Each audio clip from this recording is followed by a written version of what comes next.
Hi friends, welcome to the UPSC PCS forum. कल हमने continental drift theory को देखा था, जिसमें वेगनर ने बताया था कि जो हमारी कॉन्टिनेंट्स हैं, जो आज जो स्ट्रक्चर है, वो पहले ऐसा नहीं था। पहले सारे कॉन्टिनेंट्स एक दूसरे से जुड़े हुए थे और वो एक सुपर कॉन्टिनेंट का फॉर्मेशन करते थे, जिसका नाम था पैंजिया। फिर वो क्लियर किया कि बिफोर जुरासिक पीरियड ये जो पैंजिया था वो दो पार्ट में बढ़ गया, लोरेसिया और गोंडवाना लैंड। ओके, फिर वो फर्दर छोटे छोटे पार्ट्स में डिवाइड हो गए। फिर हमने देखा था convection theory of Arthur Holmes और हैरी हेस स्प्रेडिंग थ्योरी, कि हमने ये देखा कि वैगनर इस चीज़ को फेल कर गए थे बताने में कि जो कॉन्टिनेंट्स का जो मूवमेंट होता है वो क्यों होता है। वो बताए थे सेंट्रिपिटल फोर्स और ग्रेविटी फोर्स, लेकिन हमने देखा था कि वो इतने स्ट्रांग नहीं होते हैं कि वो कॉन्टिनेंट्स को मूव कर पा सके। तो इस पर हमने देखा था कन्वेक्शनल करंट थ्योरी। कन्वेक्शनल जो थ्योरी थी वो किसने दिया था? वो दिया था आर्थर होम्स। आर्थर होम्स ने ये बताया कि बिकॉज ऑफ कन्वेक्शनल थ्योरी की वजह से जो कॉन्टिनेंट्स होती हैं वो ड्रिफ्ट अवे होती हैं। ओके, उसके बाद आर्थर होम्स ने बताया था किसके बारे में? आर्थर होम्स ने स्प्रेडिंग थ्योरी के बारे में बताया था, और उन्होंने इस चीज़ को प्रूव किया था कि जो हमारी जो सीज है, जैसे कि हम नॉर्थ अटलांटिक ओशन को देखते हैं कि वो एक दूसरे से दूर जा रहे हो बिकॉज ऑफ क्या है, वो डाइवर्जिंग प्लेट बाउंड्री और मिड ओशनिक रेसेस है। आज हम प्लेट टेक्टोनिक थ्योरी को देखते हैं, जिसने ये चीज़ बताया कि सिर्फ कॉन्टिनेंट ही नहीं, ओशनिक प्लेट भी एस्टोनोस्फीयर पे मूव करती है। ओके, तो टेक्टोनिक बिल्डिंग क्या होता है? टेक्टोनिक बिल्डिंग टेक्टोनिक फोर्सेस, कोई भी लैंडफॉर्म जो डेवलप होता है बिकॉज ऑफ द इंट्रोजिव फोर्सेस। तो इसका रीज़न क्या हो सकता है? इसका रीज़न हो सकता है through tectonic events like earthquake, volcanoes and other like fold mountains. ये सब क्या करते हैं? ये टेक्टोनिक बिल्डिंग करते हैं। Surface of earth keeps on changing as it is an ever changing planet. हमने देखा था कि जो हमारा अर्थ है वो कंटिन्यूअस चेंज हो रहा है। Okay, 200 million years ago continent position is not same as it present today. During that time Pangea supercontinent started to split and created the present shape of the earth, जैसे कि Wagner ने भी prove किया था। Plate tectonic theory describe the movement of outer layer in asthenosphere temperature. और plate tectonic theory ने ये describe किया था कि कैसे जो आउटर लेयर होता है, जो लिथोस्फीरिक लेयर होता है, वो एस्ट्रोनोस्फीयर पर मूव करता है। इन asthenosphere temperature reaches near melting point due to this rock are like semi solid। हमने ये देखा था जब इंटीरियर स्ट्रक्चर ऑफ अर्थ देख रहे थे कि जो एस्ट्रोनोस्फीयर होता है, एस्ट्रोनोस्फीयर के पास जो टेम्परेचर होता है रॉक का और जियोस्फीयर का, जो थर्मल टेम्परेचर जो होता है वो लगभग एक दूसरे के समान आ जाते हैं, जिसकी वजह से जो वहाँ की रॉक होती है वो सेमी प्लास्टिक नेचर की हो जाती है। सेमी प्लास्टिक नेचर होने की वजह से जो ऊपर का लिथोस्फेरिक प्लेट होता है वो उस पर फ्लोट करने लगती है। Astronosphere and this flotation actually causes tectonic event in the earth surface। और जो एस्थोनोस्फीयर के ऊपर जो ये फ्लोटिंग होता है किसका? लिथोस्फेरिक प्लेट का, वो क्या कॉज करते हैं? ये टेक्टोनिक इवेंट को कॉज करती है। Lithosphere are fragmented into number of plates. जो लिथोस्फीयर होता है ना, वो नंबर ऑफ प्लेट्स में बटा हुआ रहता है। जैसे कि क्या होता है, प्लेट्स क्या होता है ना, वो आउटर रिजिड लिथोस्फेरिक लेयर है। ठीक है, ये कॉन्टिनेंटल भी हो सकता है और ओशन भी हो सकता है। तो 7 मेजर जो प्लेट्स हैं वो देखते हैं: north American plate, south American plate, Pacific plate, Antarctic plate, Eurasian plate, African plate and Australian plate. जिसमें से जो पैसिफिक प्लेट है ना, वो इंटायरली किससे बना हुआ? वो इंटायरली ओशनिक प्लेट से बना हुआ है। बाकी जो रेस्ट जो है वो ओशनिक और कॉन्टिनेंटल दोनों प्लेट से बना हुआ है। तो हम इसको थोड़ा सा फिगर में देख लेते हैं। ओके, जैसे कि हम इस पिक्चर में देख रहे हैं कि जो यूरेशियन प्लेट हम देख रहे हैं ये ओशनिक और कॉन्टिनेंटल दोनों प्लेट से बना हुआ है। नॉर्थ अमेरिकन प्लेट को भी हम देख रहे हैं कि ओशनिक और कॉन्टिनेंटल दोनों से बना हुआ है। साउथ अमेरिकन भी ओशनिक और कॉन्टिनेंटल दोनों प्लेट से बना, अफ्रीकन भी ओशनिक और कॉन्टिनेंटल दोनों प्लेट से, ऑस्ट्रेलियन भी ओशनिक और कॉन्टिनेंटल दोनों प्लेट से बना हुआ है। अंटार्कटिका भी ओशनिक और कॉन्टिनेंटल दोनों प्लेट से। जबकि ये पैसिफिक जो प्लेट है, ओके, जो पैसिफिक प्लेट है वो इंटायरली किससे बना हुआ है? वो इंटायरली बना हुआ है ओशनिक प्लेट से। अब हम कुछ और भी मेजर प्लेट्स देख रहे हैं। मेजर प्लेट्स नहीं, एक्चुअली माइनर प्लेट्स देख रहे हैं, जैसे Juan de Fuca, Cocos plate, Nazca plate, Caribbean plate, Philippines plate, Arabian plate, okay, Indian plate. तो ये कुछ स्मॉल इंटरमीडिएट प्लेट्स। जो इंटरमीडिएट प्लेट्स है ना, size plates can be entirely made of single material. जो इंटरमीडिएट साइज प्लेट्स हैं वो भी कुछ प्लेट्स हैं जो सिर्फ एक ही मटेरियल से बने हुए हैं, जैसे कि हम अरेबियन प्लेट को देख रहे हैं जो कि कॉन्टिनेंट्स का ही बना हुआ है, और फिलीपींस और नाजका प्लेट ओशनिक प्लेट है। Rest are made up of both continental and oceanic plate. Lithospheric plate are made up of very strong and rigid material. Due to this, they behave as a very efficient stress guide. जो lithospheric plate है ना, वो highly क्या है, rigid material है, rigid material से बना हुआ है। रिजिड मटेरियल की वजह से ये क्या होता है ना कि स्ट्रेस गाइड्स की तरह काम करते हैं, जैसे कि हम अभी इस पिक्चर से समझेंगे। ओके, कि ये हमारा लिथोस्फेरिक प्लेट है, ये हमारी लिथोस्फेरिक प्लेट, और ये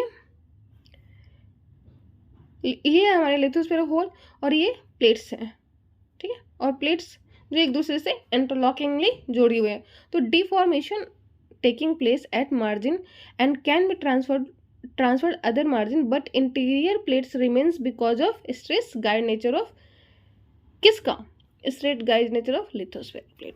तो इस पिक्चर में हमें क्या देखने को, ये जो इंटीरियर है, इंटीरियर ऑफ द प्लेट है, वो क्या है, वहाँ पे वो रिमेन्स ऐसे ही रह रहा है, कांस्टेंट ही है, पर जो यहाँ से जो भी स्ट्रेस हो रहा है, ये जो मार्जिन से स्ट्रेस क्रिएट हो रहा है, तो ये स्ट्रेस इस जगह पे ट्रांसफर हो रहा है, फिर इस जगह से इस जगह पे।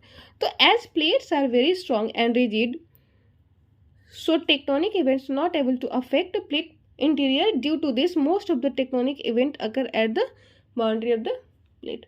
और क्योंकि ये जो लिथोस्फेरिक मटेरियल है वो बहुत ही रिजिड है, जिसकी वजह से जो भी टेक्टोनिक इवेंट्स होते हैं वो इंटीरियर को अफेक्ट नहीं कर पाते हैं, ठीक है। और जो भी अफेक्ट होता है वो कहाँ पे होता है, वो बाउंड्री ऑफ द प्लेट में होता है। Stress is the reason for the most tectonic activity. और जो भी स्ट्रेस अकर होती है, स्ट्रेस क्यों अकर होती है, क्योंकि हमने देखा था कन्वेक्शनल थ्योरी में कि नीचे से जो मैग्मा होती है वो ऊपर जाती रहती है, ठीक है, मैग्मा का मूवमेंट होता रहता है। तो जो मैग्मा नीचे से ऊपर आती है, ऐसे अगर मैग्मा ऊपर से नीचे से ऊपर आएगी तो ये स्ट्रेस क्रिएट करेगी, ओके। जो लिथोस्फेरिक प्लेट है उस पर stress is the reason for most tectonic activities. Earthquake, volcanism, mountain building are taking place at the plate boundaries. और ये जो स्ट्रेस होता है ना, ये जो टेक्टोनिक इवेंट्स होते हैं, अर्थक्वेक, वोल्केनिज्म, माउंटेन बिल्डिंग का रीजन है। और ये कहाँ पे होते हैं, ये प्लेट्स के बाउंड्री पे होते हैं, क्योंकि वो वीक रीजन होते हैं। Each plate is in constant motion relative to all other plates because all are in interlocking to each other. जो सभी प्लेट्स हैं ना वो कॉन्स्टेंट मोशन में कंटिन्यूस रहते हैं। क्यों, क्योंकि ये सारे जो प्लेट्स हैं एक दूसरे से इंटरलॉकिंगली अटैच्ड हैं, ठीक। जैसे कि हम यहाँ देख रहे हैं कि ये क्या है, ये नॉर्थ अमेरिका, साउथ अमेरिका, यहाँ पे डाइवर्जिंग ऑफ प्लेट हो रहा है, और यहाँ पे कन्वर्जिंग ऑफ प्लेट हो रहा है।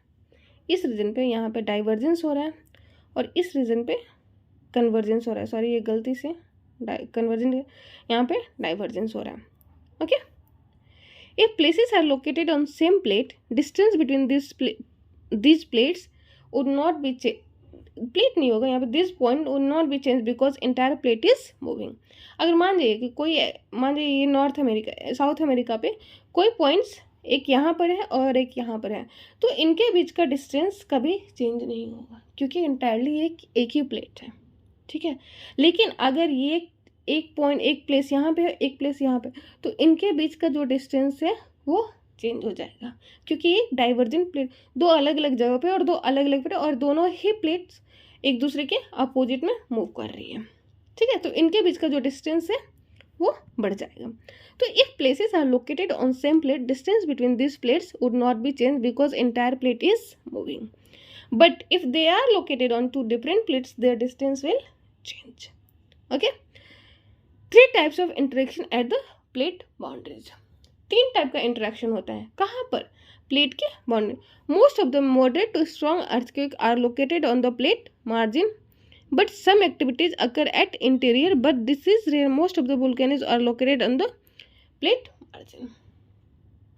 जो वोल्केनिक और अर्थक्वेक का इवेंट होता है, टेक्टोनिक इवेंट जो होता है, वो मेनली कहाँ पे होता है? वो मेनली मार्जिन्स पे होता है, ठीक है। Although interior of the earth में भी अर्थक्वेक हो सकता है, उसके पीछे बहुत सारे नेचुरल और ह्यूमन मेड रीजन हो सकते हैं। देखते हैं कि क्या क्या प्लेट बाउंड्रीज के फीचर हैं, वो कैसे एक दूसरे से इंटरेक्ट करते हैं। डाइवर्जेंट प्लेट बाउंड्री, जो plates are moving away from each other, इसमें जो प्लेट्स हैं वो एक दूसरे से मूव कर रही हैं। Convergent plane, two plates are moving towards each other, यहाँ पे प्लेट्स एक दूसरे के टूवर्ड्स मूव करें। ट्रांसफॉर्म फॉल्ट बाउंड्री, एक दूसरे के पैरेलल मूव कर रही हैं। Grinding past each other, majority of the tectonic event occur at these boundaries, that means tectonic phenomena can occur in the earth's interior। जो majority of the earth surface का जो भी टेक्टोनिक इवेंट होता है कहाँ पर होता है? इसी बाउंड्रीज पे होता है, ठीक है। कन्वर्जेंट डाइवर्जेंट बाउंड्री को most are located on the oceanic ridge. Divergent boundary जो होती है ना, मोस्टली कहाँ पे देखने को मिलती है? मोस्टली ये ओशनिक रेज के, जैसे कि सबसे ज़्यादा फेमस एग्जांपल जो मैं हमेशा देती रहती हैं वो क्या है? Mid oceanic raises of Atlantic ocean. जो मिड ओशनिक रेजेस है, यहाँ पर तो मैग्मा ऊपर आता है, ओके। मैग्मा जब ऊपर आता है तो ये जो प्लेट है बाउंड्री, ये एक दूसरे से मूव करते जाते हैं। और हमने देखा था कि जो यहाँ का जो रॉक होता है वो यंग होता है इन कंपेरिजन टू हेयर, क्योंकि ये ओल्डर होते जाते हैं, मूव करते जाते हैं, ओल्डर, कोल्डर एंड डेंसर होते जाती हैं। और फिर इधर जब डेंसर होके जाते हैं तो फिर इधर क्या करती हैं? ओशनिक जो प्लेट होती है वो सबडक्ट कर जाता है, okay. Plate moving apart and molten magma fill the gap and creates oceanic floor. तो हमने देखा कि डाइवर्जेंट प्लेट बाउंड्री में क्या होते हैं? प्लेट्स एक दूसरे से दूर जाती हैं और यहाँ पे एक ओशनिक फ्लोर क्रिएट होता है, क्योंकि यहाँ पे मोल्टन मैग्मा नीचे से अपवर्ड आता है। इस पिक्चर में हम देखने की कोशिश करते हैं कि ये प्लेट है, यहाँ पे इस मोइंटल रॉक्स है, यहाँ पे मेंटल रॉक्स है, ठीक है। और ये फिर फाइनली ये जो प्लेट्स है ये वीक जोन है, वीक जोन की वजह से यहाँ पे स्ट्रेस क्रिएट होता है। और स्ट्रेस जब क्रिएट होता है तो क्या होता है? स्ट्रेस जब क्रिएट होता है तो यहाँ पर ये एक दूसरे से अलग हो जाती हैं। और जो यहाँ पे कॉम्पैक्ट मेंटल रॉक्स यहाँ पर कॉम्पैक्ट थे, यहाँ पे वो compact, release and compact not as same. तो यहाँ पे कुछ एनर्जी, यहाँ का जो प्रेशर होता है वो रिलीज होता है, और जिसकी वजह से यहाँ का जो मटेरियल्स होता है उसकी मेल्टिंग पॉइंट घट जाती है। As the divergence occur it leads to the formation of fault, fracture and pressure of the above rock release which lowers the melting point of asthenosphere rocks below it, and this lowering of melting point led to the generation of magma. जिसके हम इस picture में clearly देख रहे हैं कि यहाँ पर क्या है? यहाँ पर जो रॉक्स है वो कॉम्पैक्ट है, ठीक है, और यहाँ पे स्ट्रेस क्रिएट जा रहा है। और जैसे ही ये एक दूसरे से अलग होती हैं तो ये जो रॉक है वहाँ से प्रेशर रिलीज होते हैं, और जो यहाँ का मैग्मा है उसकी मेल्टिंग पॉइंट, यहाँ की जो रॉक है उसकी मेल्टिंग पॉइंट घट जाती है और मैग्मा को फॉर्म ये ऊपर आता है। तो melting point of asthenosphere rock below it and this lowering of melting point whose lowers the melting point of asthenosphere rocks below it and this lowering of melting point is generation of magma। ठीक है। Constructed plate boundary because there is creation of new oceanic plate occurring and led to sea floor spreading. जो divergence boundary होते हैं ना वो क्या करती हैं? वो एक नए प्लेट्स का फॉर्मेशन करती हैं। मिड ओशनिक रेजेस एक ओशनिक प्लेट है, तो ये क्या करती हैं? जब फॉर्मेशन करती है तो मतलब वहाँ पे कोई कंस्ट्रक्शन हो रहा है, तो कंस्ट्रक्टिव प्लेट बाउंड्री भी इसको कहते हैं। मतलब डाइवर्जेंस प्लेट बाउंड्री को हम कंस्ट्रक्टिव प्लेट बाउंड्री भी कहते हैं, okay. New oceanic plate occurring and rate of C floor spreading is slow. और जो सी फ्लोर स्प्रेडिंग होता है ना वो काफ़ी स्लो होता है। Sometimes divergent plate boundary occur on the continent and break the continents into smaller points and in between them ocean are created. कभी कभी क्या होता है ना कि divergent plate boundary occur on the continents. Generally जो डाइवर्जेंट होता है, डाइवर्जेंस जो अकर होता है वो कहाँ पर होता है, ओशनिक प्लेट है, लेकिन कई बार ये कॉन्टिनेंट पे भी देखने को मिल जाते हैं. And breaks the continent into smaller parts and in between ocean are created. और कॉन्टिनेंट्स को भी ये स्मॉलर पार्ट्स में मतलब तोड़ देते हैं, ब्रेक कर देते हैं, और क्या होता है वहाँ पे भी डाइवर्जेंस प्लेट बाउंड्री का क्रिएशन हो जाता है. जैसे हम कॉन्टिनेंटल लिथोस्फीयर प्लेट देख रहे हैं, यहाँ पे फोर्स क्रिएट हो रहा है एक इस साइड और एक इस साइड. तो जब यहाँ पे फोर्स क्रिएट हो रहा है तो हम देख रहे हैं नीचे में जो मैग्मा है ये पे स्ट्रेस जनरेट कर रही है. स्ट्रेस जनरेट करने के बाद क्या होता है कि इस रीजन को वो विक करते करते करते करते एक टाइम आता है जहाँ पे इसको ब्रेक कर देते हैं. तो हम देख रहे हैं कि जो ये कॉन्टिनेंट है ये ब्रेक होता है, और जब ये ब्रेक कर जाती है तो यहाँ पे मैग्मा ऊपर आ जाता है और इसमें वाटर भी कई बार जमा हो जाता है, तो वो सी और ओशन फ्लोर का निर्माण करता है. Divergence created and drift valley widened. Some water can be sold which may lead to formation of some lakes. ठीक है, तो इस तरीके से इसका सबसे अच्छा एग्जाम्पल हमें कहाँ मिलता है, ग्रेट अफ्रीकन रिफ्ट वैली. जैसे कि हम इस पिक्चर में देख रहे हैं कि ये अरेबियन पेनिनसुला है और ये main African peninsula, African country है, अफ्रीकन प्लेट है. तो यहाँ पे एक डाइवर्जेंस क्रिएट हो रहा है. डाइवर्जेंस क्रिएट हो रहा है तो यहाँ का जो लेयर है यहाँ पे ब्रेकिंग हो जाता है. ठीक है, ब्रेकिंग हो जाता है तो सम वाटर के आने से किसका फॉर्मेशन होता है, रेड सी का. गल्फ ऑफ एडन का भी सेम है. और ये सबसे बड़ा जो है rift valley, great African rift valley, इसका सबसे बड़ा एग्जाम्पल है. ठीक है, हम यहाँ पे देख रहे हैं लिंक टंगानाइका, लेक न्यासा और यहाँ पर. तो ये सबसे अच्छा एग्जाम्पल है किसका, ओशन पे कॉन्टिनेंट का कॉन्टिनेंट पे डाइवर्जेंट प्लेट बाउंड्री. जनरली वो कहाँ पर होती है, जनरली वो ओशनिक प्लेट पे पाई जाती है. ओके, रिफ्ट फॉर्म्स नैरो सी. रेड सी एग्जाम्पल हमने देखा, नैरो सी कन्वर्टेड इनटू ओशन, और धीरे धीरे ये जो नैरो सी है वो किस में फॉर्म हो जाता है, ओशन में, जैसे कि अटलांटिक ओशन. अब हम देखते हैं convergent plate boundary. To plates boundary moving towards each other and in the process one will shorten और डिफॉर्म.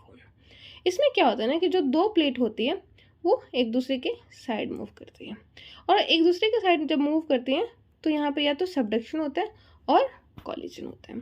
तो सबडक्शन और कॉलिजन का, सबडक्शन जहाँ पे ओशनिक और कॉन्टिनेंटल लिथोस्फेरिक प्लेट हो, और कॉलिजन कहाँ पर होता है, जहाँ पे कॉन्टिनेंटल और कॉन्टिनेंटल लिथोस्फेरिक प्लेट हो. Can also refers as destructive plate margins. इसको डिस्ट्रक्टिव प्लेट मार्जिन्स भी कहते हैं. क्यों डिस्ट्रक्टिव प्लेट मार्जिन्स क्यों कहते हैं, क्योंकि यहाँ पर एक प्लेट का डिफॉर्मेशन होता है. ठीक है, डिस्ट्रक्शन होता है. Bound because of destruction of old oceanic plate occur as they descend into mantle. हम इस पिक्चर में देख रहे हैं कि जो कॉन्टिनेंटल है ये सबडक्ट कर रहा है ओशनिक प्लेट और ये ट्रेंच का फॉर्मेशन कर रहा है, और इसका डिफॉर्मेशन हो रहा है, इसलिए डिस्ट्रक्टिव प्लेट बाउंड्री का फॉर्मेशन होता है. ठीक है, और जो कन्वर्जेंट और डाइवर्जेंट का जो फिनोमिना होता है ना वो एक दूसरे से कनेक्टेड होता है. जैसे कि यहाँ पे हम देख रहे हैं इस पिक्चर में कि यहाँ पे डाइवर्जेंट का फिनोमिना हो रहा है, फिर इधर कन्वर्जेंट, इधर कन्वर्जेंट. तो क्या होता है ना कि ये यहाँ पे मैग्मा ऊपर में निकला, इधर से मैग्मा निकला, फिर ये ठंडा होते होते होते डेंसर होता है, तो डेंसर होता है तो ये फिर सबडक्ट कर जाता है, फिर ये सबडक्ट कर जाता है. तो ये एक दूसरे से कनेक्टेड फिनोमिना है. ओके, और ये जो ट्रेंच होता है ना, यहाँ पे एक ट्रेंच का फॉर्मेशन, जैसे ये एक दूसरे यहाँ पे सबडक्ट करती है ना कॉन्टिनेंटल फ्लोर के नीचे, तो यहाँ पे ट्रेंच का फॉर्मेशन होता है. और ये oceanic trench deeper than normal ocean floor होता है. Deep narrow linear valleys located on the ocean floor. Trench का मतलब होता है कि एक नैरो और डीप वैली जो कहाँ पर है, ओशनिक फ्लोर पे. मैंने अभी बताया कि कन्वर्जेंट प्लेट बाउंड्री दो तरीके से हो सकती है, एक सबडक्शन जोन पे और एक collision zone. Subduction zone only occurs at oceanic plate boundary, not at continental margin, जैसे कि मैंने बताया. Subduction zone lithosphere is bending and subducting into asthenosphere. Subduction zone में क्या होता है ना कि लिथोस्फेयर बेंड हो जाता है और सबडक्ट करता है किस में, एस्टेनोस्फेयर में। Conversion between ocean and conversion between ocean continent, ये दो तरीकों का हो सकता है, एक तो ओशन के बीच में हो सकता है और एक कहाँ पे, ओशन और कॉन्टिनेंट पे। जबकि कॉलिजन्स जोन जो होता है वो किस में कहाँ होता है, वो कॉन्टिनेंट के बीच में होता है। यहाँ पे कुछ ट्रेंचेज हैं जैसे कि एल्यूशियन ट्रेंच है, कुरिल ट्रेंच है, जैपेन ट्रेंच है, मैरियाना ट्रेंच है जो ओशनिक ट्रेंच है। ओशनिक कॉन्टिनेंट ट्रेंच में हम सेंट्रल अमेरिकन ट्रेंच देख रहे हैं, बोगेन वैली ट्रेंच है। ओशनिक कॉन्टिनेंट ट्रेंच में पेरू, चिली, टोंगा, कार्माडिक ट्रेंच, ठीक है। तो ये अटलांटिक ओशंस के कुछ ट्रेंचेस है, आप इसको याद कर सकते हैं। ये इंपॉर्टेंट हो सकता है किसके लिए, पीटी के लिए स्पेसिफिकली। सेंट्रल अमेरिकन ट्रेंच, ठीक है, ये तो हमने देख लिया। प्यूर्टे रिको ट्रेंच, ये किस में है, ये पैसिफिक प्लेट का है। पैसिफिक प्लेट का एक और है South Sandwich Trench. Ocean surrounding Pangaea is known as Panthalassa and remnant of Panthalassa is Pacific Ocean. हमने देखा था कि जो ओशंस होती हैं वो एक दूसरे से कनेक्टेड थी, तो वो सुपर कॉन्टिनेंट का फॉर्मेशन, ओशन नहीं, कॉन्टिनेंट जो थे वो सुपर कॉन्टिनेंट का फॉर्मेशन करते थे और उसके चारों ओर जो ओशन थे उसको हम पैंथलासा बोलते हैं। और जो पैसिफिक ओशन है ना, ये वेरी ओल्ड ओशन है। ओल्ड ओशन होने की वजह से ये किसका रेमिनेंट है, ये पैंथलासा जो था उसका। It means Pacific ocean is very old and it will be more dense then newly created ocean, Atlantic और इंडियन ओशन। तो इस वजह से जो ये नए जो अटलांटिक ओशन और इंडियन ओशन बने हैं ये इनसे ज़्यादा डेंसर है क्योंकि ये बहुत ओल्ड है। Most of the trench found at the margin of Pacific ocean. इसीलिए बहुत सारे जो ट्रेंचेस होते हैं वो कहाँ पे पाए जाते हैं, ट्रेंचेस तो वहीं पे पाए जाएंगे जहाँ पे सबडक्शन होगा। और सबडक्शन कहाँ पर होगा, सबडक्शन वहाँ पे होगा जहाँ पे जो प्लेट्स होगी वो ओल्डर होगी और कोल्डर होगी और डेंसर होगी। मतलब अगर वो ओल्ड होगी तो कोल्ड होगी, कोल्ड होगी तो डेंस होगी, तो डेंस होगी तो सबडक्शन होगा, सबडक्शन होगा तो वहाँ पे ट्रेंच का फॉर्मेशन होगा। और इसलिए सबसे ज़्यादा ट्रेंच कहाँ पे पाए जाते हैं, पैसिफिक मार्जिन्स पे। आई होप आप लोगों को यहाँ तक क्लियर हो गया। As lithosphere bends a valley type of phenomena is created and this place is deeper than, ये हमने देख लिया ओशनिक ट्रेंच है। और जावा सुंडा ट्रेंच जो है ये किसका है, इंडियन ओशन का है।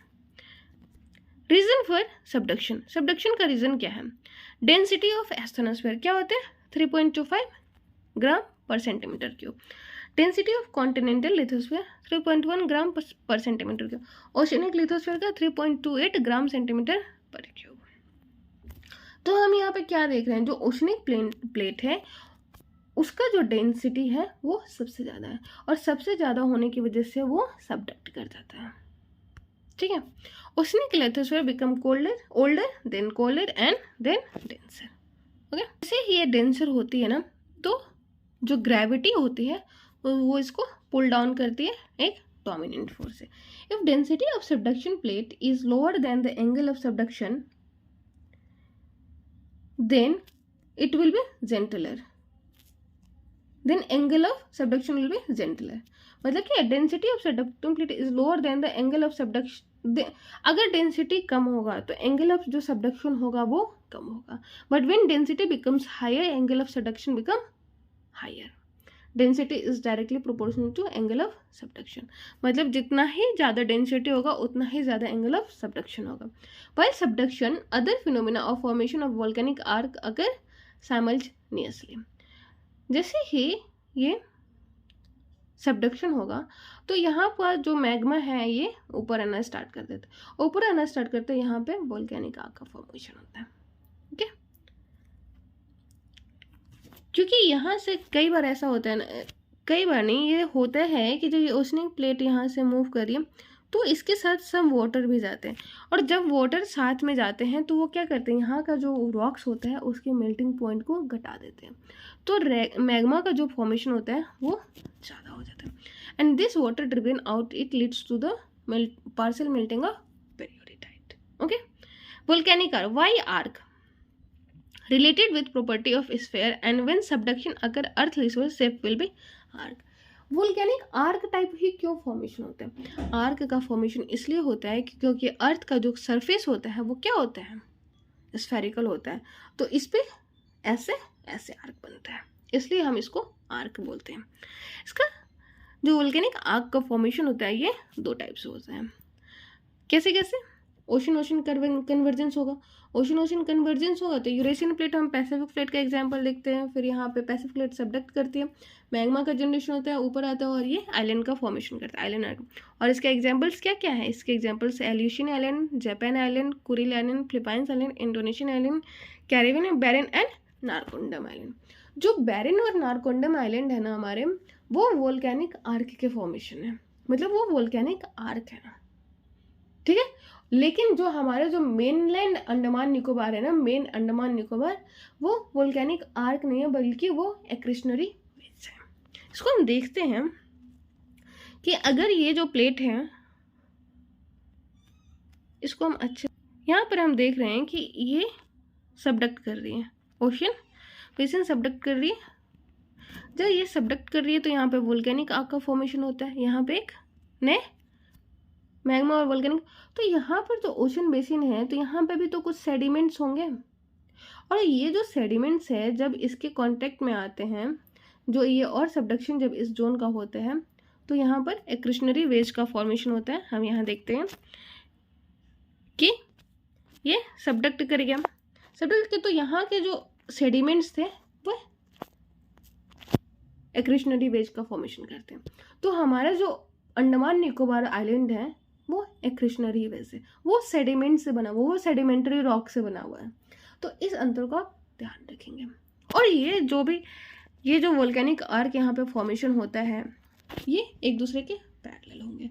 तो हमने देखा था कि जो हमारा अंडमान निकोबार है ना, बैरन और नारकोंडम आई थिंक अपर है और नीचे में बैरन है, और ये मेनलैंड जो मेन अंडमान निकोबार का जो आइलैंड है उसके पैरेलल होते हैं, क्योंकि ये एक दूसरे से पैरेलल होते हैं। तो ये इग्नियस और मेटामॉर्फिक रॉक के बने होते हैं, और ये किसका बना होता है? ये बना होता है सेडिमेंट्री रॉक का। ओके, नेक्स्ट अगर हम ओशन कॉन्टिनेंट कन्वर्जेंस का अगर दूसरा एग्जांपल देखते हैं तो हम देख रहे हैं कि नाज़का प्लेट जो है वो सबडक्ट कर रहा है, ठीक है, और ये साउथ अमेरिकन प्लेट है। तो नाज़का प्लेट जो सबडक्ट करते हैं तो किसका फॉर्मेशन करते हैं? एंडीज माउंटेन का फॉर्मेशन करता है। ओके,